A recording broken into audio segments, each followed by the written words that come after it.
वळसंग हद्दीतून 2 मोटारसायकलची चोरी. वळसंग पोलीस ठाण्याच्या हद्दीतून 2 मोटारसायकलची चोरी झाली.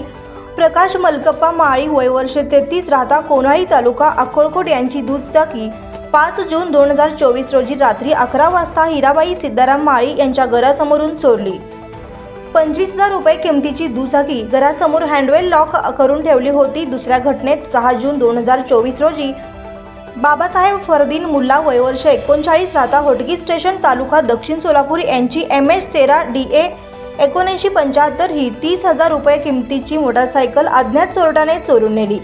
या दोन्ही घटनेची नोंद 8 जून 2024 रोजी वळसंग पोलीस ठाण्यात करण्यात आली आहे.